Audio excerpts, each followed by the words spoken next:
오늘 우리에게 주신 하나님 말씀 성령 강림절 교회락에 따른 성서일과 성경 봉독이 있겠습니다. 사도행전 2장 1절에서 21절의 말씀입니다. 오순절이 되어서 그들은 모두 한 곳에 모여 있었다. 그때 갑자기 하늘에서 세찬 바람이 부는 듯한 소리가 나더니 그들이 앉아있는 온 집안을 가득 채웠다. 그리고 불길이 솟아오를 때 혓바닥처럼 갈라지는 것 같은 혀들이 그들에게 나타나더니 각 사람 위에 내려앉았다. 그들은 모두 성령으로 충만하게 되어서 성령이 시키시는 대로 각각 방언으로 말하기 시작하였다. 예루살렘에는 경건한 유대 사람이 세계 각국에서 와서 살고 있었다. 그런데 이런 말소리가 나니 많은 사람이 모여와서 각각 자기네 지방말로 제자들이 말하는 것을 듣고서 어리둥절하였다. 그들은 놀라 신기하게 여기면서 말하였다. 보시오, 말하고 있는 이 사람들은 모두 갈릴리 사람 아니오? 그런데 우리 모두가 저마다 태어난 지방의 말로 듣고 있으니 어찌된 일이오? 우리는 바데 사람과 메데 사람과 엘람 사람이고 메소포타미아와 유대와 갑바도기아와 본도와 아시아와 부르기아와 밤빌리아와 이집트와 구레네 근처 리비아의 여러 지역에 사는 사람이고 또 나그네로 머물고 있는 로마 사람과 유대 사람과 유대교에 개종한 사람과 크레타 사람과 아라비아 사람인데 우리는 저들이 하나님의 큰 일들을 방언으로 말하는 것을 듣고 있소. 사람들은 모두 놀라 어쩔 줄 몰라서 이게 도대체 어찌된 일이오? 하면서 서로 말하였다. 그런데 더러는 조롱하면서 그들이 새 술에 취하였다 하고 말하는 사람도 있었다. 베드로가 11 사도와 함께 일어나서 목소리를 높여서 그들에게 엄숙하게 말하였다. 유대 사람과 모든 예루살렘 주민 여러분, 이것을 아시기 바랍니다. 내 말에 귀를 기울이십시오. 지금은 아침 9시입니다. 그러니 이 사람들은 여러분이 생각하듯이 술에 취한 것이 아닙니다. 이 일은 하나님께서 예언자 요엘을 시켜서 말씀하신 대로 된 것입니다. 하나님께서 말씀하신다. 마지막 날에 나는 내 영을 모든 사람에게 부어주겠다. 너희의 아들들과 너희의 딸들은 예언을 하고 너희의 젊은이들은 환상을 보고 너희의 늙은이들은 꿈을 꿀 것이다. 그날에 나는 내 영을 내 남종들과 내 여종들에게도 부어주겠으니 그들도 예언을 할 것이다. 또 나는 위로 하늘에 놀라운 일을 나타내고 아래로 땅의 징조를 나타낼 것이니 곧 피와 불과 자욱한 연기이다. 주님의 크고 영화로운 날이 오기 전에 해는 변해서 어두움이 되고 달은 변해서 피가 될 것이다. 그러나 주님의 이름을 부르는 사람은 구원을 얻을 것이다. 오늘 우리에게 주시는 주님의 말씀입니다. 아멘.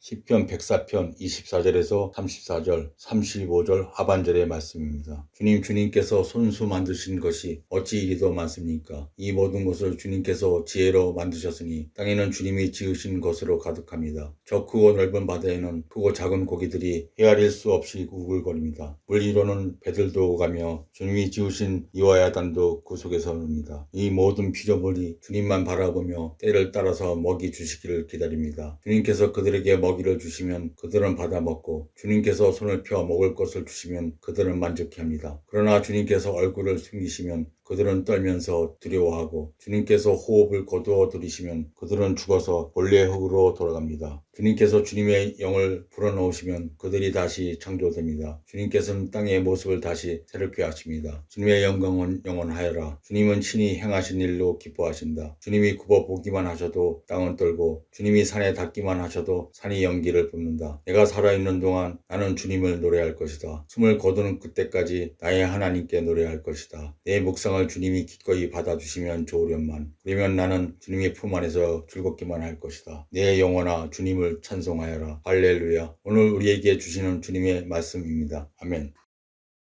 로마서 8장 22절에서 27절의 말씀입니다. 모든 피조물이 이제까지 함께 신음하며 함께 해산의 고통을 겪고 있다는 것을 우리는 압니다. 그뿐만 아니라 첫 열매로서 성령을 받은 우리도 자녀로 삼아주실 것을 곧 우리 몸을 속량하여 주실 것을 고대하면서 속으로 신음하고 있습니다. 우리는 이 소망으로 구원을 얻었습니다. 눈에 보이는 소망은 소망이 아닙니다. 보이는 것을 누가 바라겠습니까? 그러나 우리가 보이지 않는 것을 바라면 참으면서 기다려야 합니다. 이와 같이 성령께서도 우리의 약함을 도와주십니다. 우리는 어떻게 기도해야 할지도 알지 못하지만 성령께서 친히 이루다 말할 수 없는 탄식으로 우리를 대신하여 간구하여 주십니다. 사람의 마음을 꿰뚫어 보시는 하나님께서는 성령의 생각이 어떠한지를 아십니다. 성령께서 하나님의 뜻을 따라 성도를 대신하여 간구하시기 때문입니다. 오늘 우리에게 주시는 주님의 말씀입니다. 아멘.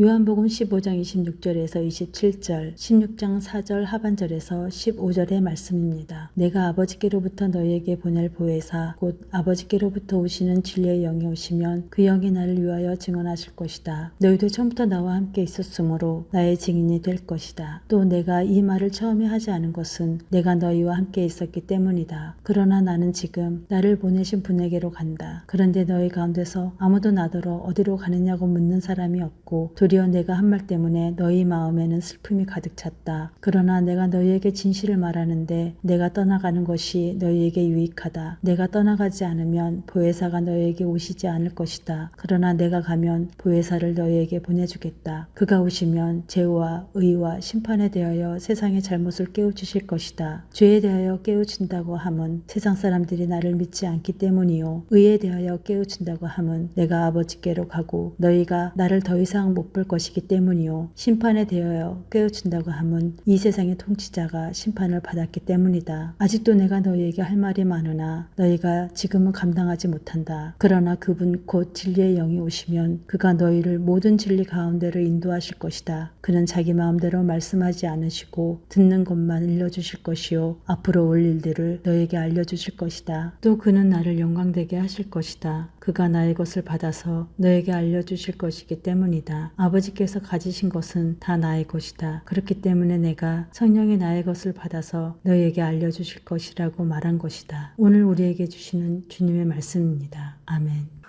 기도드리고 설교 말씀 받도록 하겠습니다. 주님,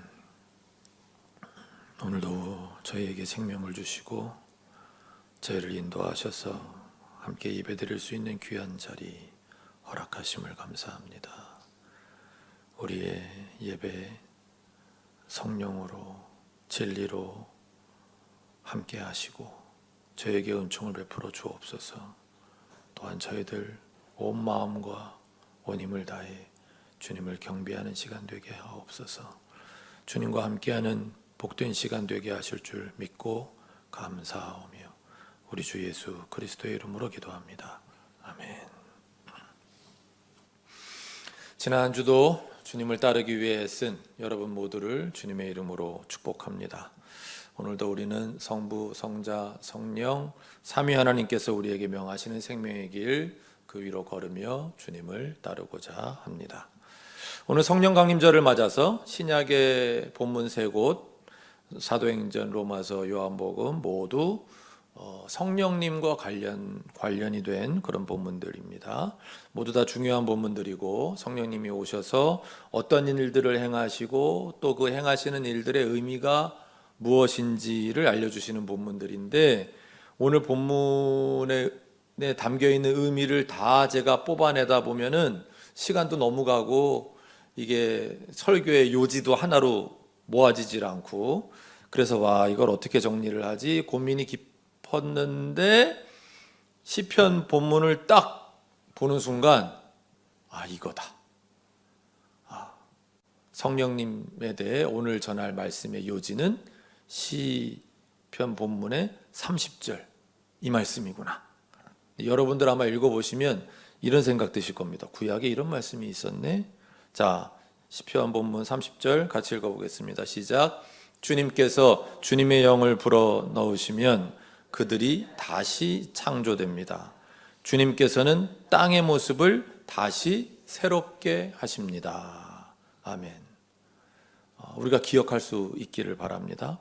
주님의 영이 임하시면, 성령이 오시면 그냥 단순히 우리가 영적인 체험만 하는 게 아니고 우리는 다시 창조된다. 주님께서는 영적인 세계만이 아니라 땅의 모습을 다시 새롭게 하신다. 사도행전 본문 1절에서 4절까지만 같이 읽겠습니다. 번갈아가면서 읽을까요? 오순절이 되어서 그들은 모두 한 곳에 모여 있었다.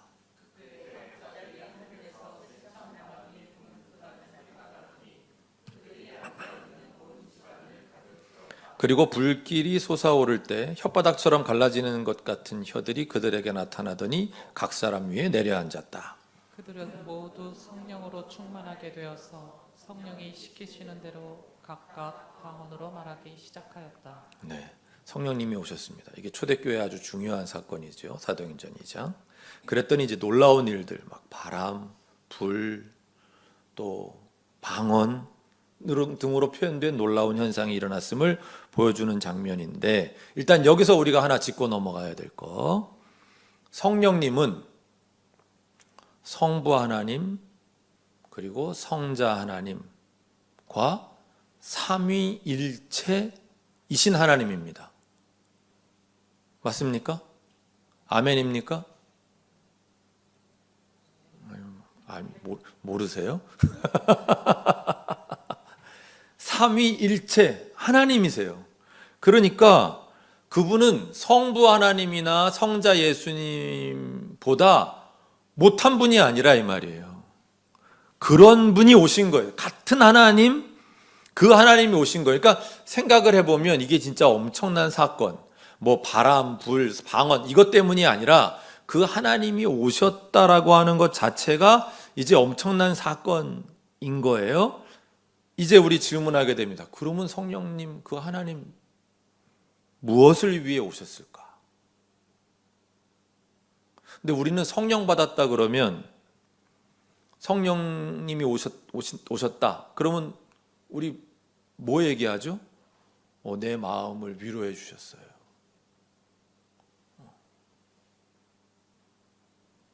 신비한 능력을 주셨어요. 방언을 하게 됐어요. 이런 이야기들을 하는데, 그러나 하나님께서 과연 그 정도만 하려고 오셨겠냐 이 말이에요. 그냥 개인적인 체험이나 더하게 하시려고 하나님이 오셨겠냐? 그분이 오신 이유는 그거보다 더 큰 어떤 목적이 있으시지 않겠냐? 그게 뭔지 이제 오늘 본문들이 그걸 이제 쭉 보여주시는 건데요. 예수님께서 십자가를 지시고 돌아가셨잖아요. 예수님 분명히 죽으셨어요. 죽었어요. 그렇게 되니까 우리가 뭘 알아요? 역시 죽음이 가장 센 힘이야. 죽음을 가져오는 죄, 악, 그런 거 힘은 누구도 못 이겨 라고 생각을 했는데, 하나님께서 죽음에서부터 그분을 일으키셨단 말이에요. 부활하신 예수님이 이제 제자들에게 막 나타나셔요. 그러니까 뭐예요? 그분이 살아계실 때 선포하신 하나님 나라에 가까이 오심이, 이게 진짜구나. 그리고 하나님은 죄도 이기셔, 악도 이기셔, 하나님은 죽음도 이기셔. 그러니 하나님이 진짜 왕이구나. 이런 거에 대한 확신을 심어주셨어요. 그리고 이제 예수님은 승천하시고 성령님이 오셨단 말이에요. 오늘 요한복음 본문을 보니까 15장 26절에 그 영으로 오시는 하나님은 어떤 분이시다? 보혜사시래요. 보혜사는 무슨 뜻이에요? 도우시는 분, 우리를 위해 변호하시는 분, 그런 분이에요. 그리고 진리의 영이시래요. 자, 그분이 그러면 오셔서 무엇을 돕고 무엇을 변호하고 어떤 진리를 깨닫기 위해 오신 것일까? 우리는 이렇게 물어야 되는 거죠. 예수님이 승천하신 이후에, 오늘 다시 사도행전 본문으로 가면, 예수님이 승천하시고 나서 그 오순절이 되었을 때에 1절에 예수님의 제자들이 모두 한 곳에 모여 있을 때 성령님이 오셨어요. 무슨 얘기예요? 주님의 이름으로 함께하는 공동체의 성령님이 오셨다. 우리는 주로 이제 혼자 기도할 때 성령님 받았다고 그러는데, 공동체의 성령님이 오셨대요. 이게 무슨 의미일까? 생각해 봐야 되겠죠. 또 오순절에 오셨다고 했는데, 여러분 오순절이라는 절기가 어떤 절기예요? 제가 좀 설명을 드릴 건데 의미를 생각하면서 한번 잘 들어보세요. 이스라엘 백성들이 모세의 영도하에 이제 애굽에서 탈출했잖아요. 탈출하고 나서 시내산에 도착한 날이 그게 그 6월절, 그러니까 6월절과 오순절, 이게 이제 여러분 머릿속에 정리가 되셔야 되는데 6월절은 어떤 날이에요? 하나님께서 그 피해 그 심판하시 다 막 장자들을 죽이시던 그 심판의 날, 그 피가 문설주와 문인방에 발라져 있던 유대인들의 집은 넘어가신 거죠. 6월 하신 거잖아요. 그래서 그들이 살았잖아요. 네. 그러니까 그 특별한 그 삶을 경험한, 죽음에서 삶을 경험한 그 6월의 밤을 기념하는 날이 6월절이고, 그 하나님이 넘어가신 그 날로부터 50일 만에 시내산에 도착을 한 거예요. 유대 백성들이. 그래서 오순절이에요. 순은 이제 열을 할 때 그 순이고, 그날 그때 거기서 뭘 받아요? 유대 백성들이 하나님으로부터 모세가 율법을 받잖아요. 그러니까 율법을 받은 날이 오순절인 거예요. 이게 왜 중요하냐 하면은, 그러니까 오순절은 유대인들에게 어떤 의미를 갖고 있냐 하면, 하나님이 구속하신, 그러니까 그분의 능력만으로 노예를 해방시키신 거예요. 그죠? 노예가 아무것도 한 게 없어요. 투쟁을 한 게 아니에요. 그냥 하나님이 해방시키신 거지. 그러니까 노예들이었던 유대인들의 입장에서 생각을 해보면 하나님으로부터이라고 하는 신으로부터 엄청난 은총을 지금 입은 거죠. 해방시켜서 자유인이 되게 하셨으니까. 그 사건으로 인해서 시내산에 도착한 다음에 이 사람들은, 야, 이제 우리는 우리에게 이 엄청난 은총을 베푸신 신의 백성이 돼야 돼. 그런 능력이 있고 그런 은총을 베푸시는 신이라면 우리는 그분의 백성이 되어야 돼.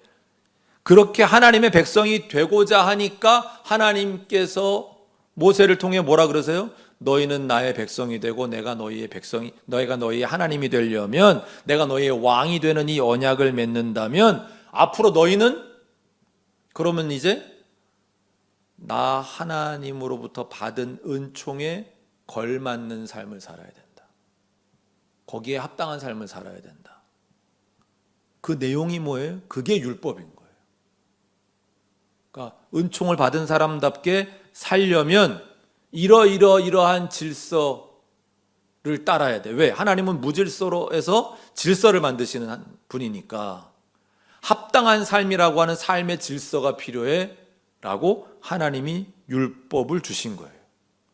그러니까 그렇게 하나님의 은총을 받고 그 은총에 응답하는 율법을 지키는 삶이라고 하는 그 약속이 체결된 그런 특별한 날에 성령님이 오셨다.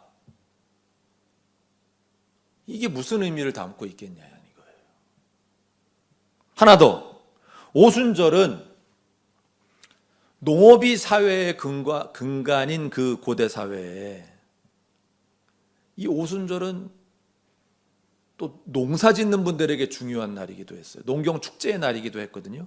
그러니까 이때는 농부들이 첫 수확을 거두는 거예요. 그러니까 말하자면 한국으로 치면 아마 보리를 수확하는, 보리는 이렇게 봄에 수확을 한다면서요. 첫 수확이 하여튼 첫 수확을 하는 어떤 그걸 가지고 작물의 첫 단을 가져다가 하나님께 감사의 표시로 드리면서 이제 앞으로 열릴 나머지 작물들도 무사히 거두어 드리게 해주십시오 라고 하는 기도를 하나님께 드리는 날이기도 했던 거예요. 그렇게 첫 열매를 드리던 그날 성령님이 오셨어요. 하나님이 오셨어요. 그리고 그 순간부터 어떻게 돼요? 사람들이 막 영으로 충만해져 가지고 예수님에 대해서, 그분의 부활에 대해서 막 강력하게 증언을 하고, 바로 그 첫날부터 막 회개하는 사람들이 막 몇천 명씩 나오고, 이제 이런 일들이 일어나잖아요. 그러니까 이런 이야기는 이제 앞으로 하나님께서 행하시는 위대한 추수의 상징이구나, 이게. 오늘 일어난 이 놀라운 징조는 성령을 받은 이 사람들이 하나님께 드리는 첫 열매 같은 존재라는 걸 보여주시는 거구나. 앞으로 하나님이 엄청난 추수를 거두시겠네. 엄청난 하나님의 백성들이 쏟아지겠네. 하나님의 역사가 나타나겠네. 이런 걸 이제 보여주시는 징조 같은 거였다는 거예요. 자, 이건 질문으로 안 끝나고 제가 답을 알려드렸는데, 자, 질문으로 돌아가서 이제 정리를 하겠습니다. 성령님이 왜 오셨을까? 예수님께서 부활하셨잖아요. 그리고 승천하셨기 때문에 이미 저 내용을 제자들이 알아요. 하나님이 왕이셔. 죽음도 이기시는 왕이셔. 예수님이 이 세상의 주님이셔. 왜? 하나님이 그분을 주님으로 세우셨으니까. 악은 이미 패배했어. 악은 패배했으니까 하나님이 죽은 사람을 살리실 수 있었지. 하나님의 새로운 세상이 이미 시작됐어. 예수님이 말씀하신 그 가까이 오셨다 그러더니 이렇게 시작이 됐구나. 이미 다 알았는데 왜 굳이 성령으로 또 오셨지? 하나님께서 영으로 다시 오신 건 과거 그 첫 번 오순절에, 좀 전에 말씀드렸던 이제 떠올리셔야 돼요. 과거 첫 오순절에 그 출애굽한 백성들하고 체결하셨던 언약. 너희는 내 백성이 되고 나는 너희의 하나님이 돼서 이제 너희가 해야 될 일은 뭐냐? 니들 잘 먹고 잘 살라고 내가 니들 구원한 게 아니라 니들이 하나님이 선택하신 백성이 돼서 하나님이 앞으로 행하실 그 위대한 구원의 역사, 온 이 하나님이 선하게 본래 창조하셨던 이 창조계를 다시 선하게 회복하게 하시는 그 일에 앞장서야 될, 거기에 합당한 삶을 살아야 돼라고 하셨던 그 일. 근데 그걸 못했잖아요, 이스라엘 백성들은. 그러니까 하나님이 이제 성령 받은 자신의 새 백성들을 통해서 이 하나님의 계획을 실행에 옮기시려는 거구나. 물론 하나님 나라는 하나님이 오시게 하는 거기 때문에 하나님의 그 새 백성들이 하는 일이 부분적인 거에 불과할 거예요. 그렇지만 그래도 그 새하늘과 새 땅을 오게 하심에 온 우주 창조계의 온전한 회복을 위해 하나님이 하시는 그 일에 하나님의 백성들이 부분적으로나마 기여할 수 있는 기회를 주신 거죠. 우리도 뭔가 그 역할을 할 수 있도록. 근데 그 역할을 하려면 뭐예요? 내 힘으로 하는 게 아니라 성령님이 주시는 그 힘으로. 성령님이 위로하시고 격려하시고 이 힘으로 그 일을 하게 하시려고 오셨구나. 그러니까 무슨 얘기예요?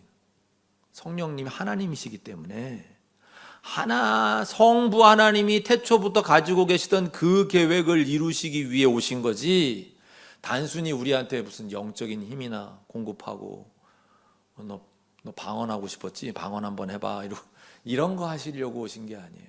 방언도 제가 잠깐만 설명을 드리면, 방언, 그러니까 하나님의 그 신비한 힘의 임하심이라고 하는 그 상징이 거기에 있지만, 방언은 어떤 사건하고 이게 대비가 되는 거예요? 바벨탑 사건하고 대비가 되는 거예요. 바벨탑 사건은 어땠어요? 그때 인간의 언어가 하나였다가 그걸 이용해서 교만해지고 막 하나님께 대응하려고 하니까 하나님이 어떻게 하셨어요? 언어를 다르게 하셨어요. 서로 소통이 안 되게 하셨어요. 그것만으로도 인간들은 다 흩어진 거예요. 근데 지금 방언을 통해 지금 온 세상 사람들이 다 그 말을 알아듣기 시작하잖아요. 뭐예요? 다시 언어가 소통이 되게 하시는 거예요. 그러니까 이제 하나님의 이 역사, 하나님의 그 새로운 창조의 그 새 창조의 역사를 통해서는 이게 관계가 막혔던 담들이 그래서 허물어지고 소통이 되는 거구나. 온 세상이 다시 소통되겠구나. 이게 방언이 보여주는 놀라운 힘인 건데, 우리는 또 방언할 줄 아는 사람과 못하는 사람으로 또 장벽을 세우는. 그러니까 사람은요, 얼마나 참 연약하고 아직도 악한지, 하나님이 뭔가 좋은 걸 주시잖아요. 그걸 가지고 또 악을 행하는 거예요. 그게 우리 인간이에요. 언제나 그래요. 그러니까 우리는 절대 교만할 수가 없어요. 하나님이 뭔가 참 좋은 걸 잘해 주시면은 그거 가지고 엉뚱하게 또 사탄식으로 해석을 해. 네. 그래서 엉뚱한 도구로 만들어 버려요. 하나님은 소통하라고 주신 게 그게 방언이란 말이에요. 아무튼 그러니까 아까 시편 본문 말씀이 이제 이해가 되죠. 하나님은 땅의 모습을 다시 새롭게 하시려고 주님의 영을 불어넣으신다. 다시 창조하시려고 주님의 영을 불어넣으신다. 그러니까 우리가 성령을 받는다, 성령님을 받았다, 성령을 받았기 때문에 우리가 예수님을 주님이라고 고백한다 그랬잖아요. 그거는 여기는 엄청난 의미가 담겨 있는 거예요. 우리는 하나님의 놀라운 역사에 쓰임받을 그런 이제 역할을 부여받게 되는 거죠. 그래서 성령님께서는 우리가 이 땅에서 살아가는 모습을 새롭게 하시는 거예요. 이전에 죄에 짓눌려 살아가던 삶, 죄에 타협하며 살아가던 삶, 죄에 이끌려가는 삶이 아니라 이제 새로운 생명, 하나님이 오셨기 때문에 죄를 이기신, 악을 이미 패배하게 하신 하나님께서 오신 거기 때문에 이제 죄에 맞설 수 있는 힘을 주시고 죄에 굴복하지 않도록 위로해 주시고 격려해 주시고, 너 내가 너와 함께 하고 있으니까 겁내지 마, 두려워하지 마, 이렇게 힘을 주시고, 이 세상이 전부인 줄로만 알고 있던 우리에게 아니, 하나님의 새로운 세상이 이미 시작이 됐어. 하나님께서 완성된 그 하나님 나라, 그 하나님 나라의 오심으로 변화된 이 땅, 그게 오고 계시니까 너 이제 그거 바라보고 일해 라고 하시는 거예요.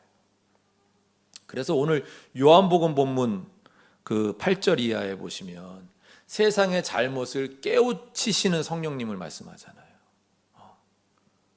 이건 뭐냐면 성령님이 영적인 위로, 영적인 힘, 영의 세계만을 위해 오신 것이 아니라는 걸 한 번 더 일깨우시는 건데, 성령님은 세상의 죄를 깨우치게 하시고, 그 죄를 깨우치신다 그랬죠. 그 다음에 의에 대하여 깨우치게 하시고, 심판에 대하여 깨우치게 하시니까 어떻게 돼요? 예수님의 제자들, 하나님의 백성들이 이제 세상으로부터 어떻게 돼요? 이제 미움을 받고 박해를 받게 될 거다 라고 말씀을 하시는 거예요. 그렇기 때문에 당신들은 여기서 용기를 내야 된다. 성령님으로부터 위로를 얻고 당신들은 용기를 내야 돼. 왜? 미움받을 거고 박해를 받을 거니까. 성령님이 그 안에서 하시는 일들. 자, 설교를 정리하겠습니다. 사도행전 본문을 보시면 성령의 임함을 바람과 불이라는 이미지를 통해서 표현을 하고 계시잖아요.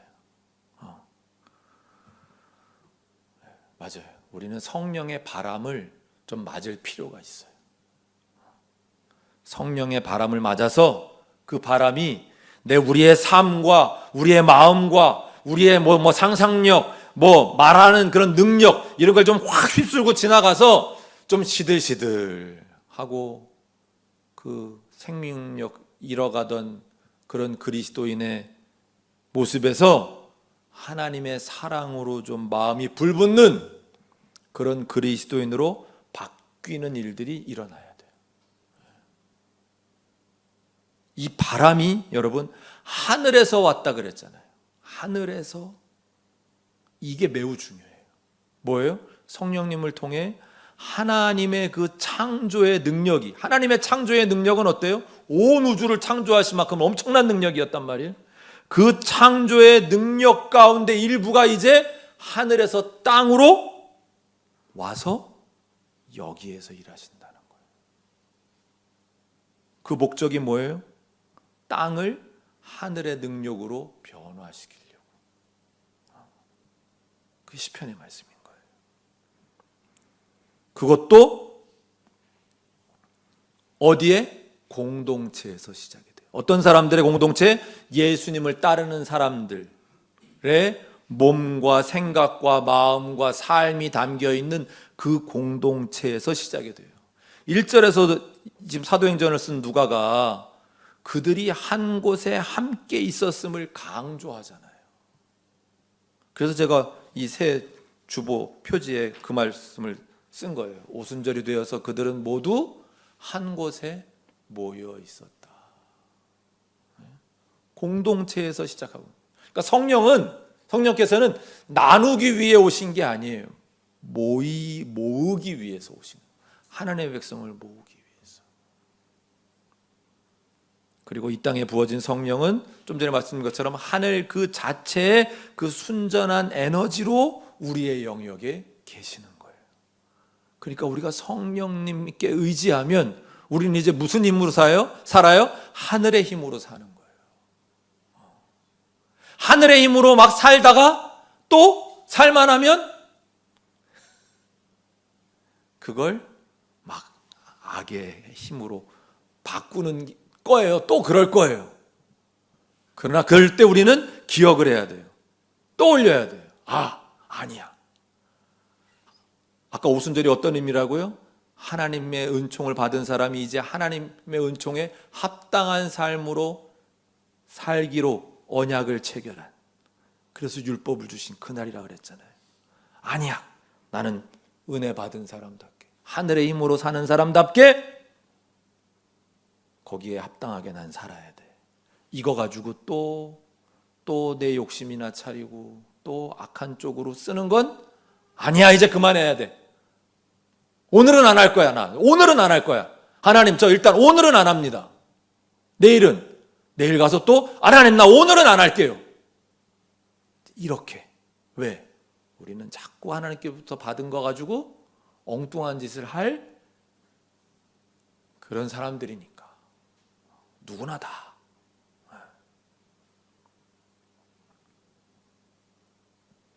로마서 본문 22절을 보시면 모든 창조 세계는 지금 하나님의 새로운 세계가 태어나기를 갈망하면서 진통 중에 있다 그랬어요. 바울 시대만이 아니라 오늘 진짜 우리가 온 창조계를 보면 그렇죠. 우리 인간들의 그 악함 때문에 온 세상이 지금 고통 중에 신음하고 있어요. 교회는, 그리스도인들은 그런 고통 속에서 희망을 나누도록 부름받은 거예요. 그래서 우리가 희망이라 그러는 거예요. 남들은 무슨 교회가 희망이야 이렇게 얘기할지 모르지만 우리가 성령님 가운데 있을 때에는, 성령님이 우리 가운데 계실 때에는 우리가 진짜 희망이 될 수 있는 거예요. 바로 그 세계가 고통하는 그 자리에 교회가 있어야 되는 거예요. 거기서 기도하면서 성령님의 힘을 받아서 그 성령님과 함께 하나님이 행하실 그 역사에 동참하는 거. 하나님의 그 새로운 창조를 위한 하나님의 목적에 우리가 속해 있는 거. 그게 우리의 고귀한 그리고 특별한 그리고 놀라운 역할의 일부다.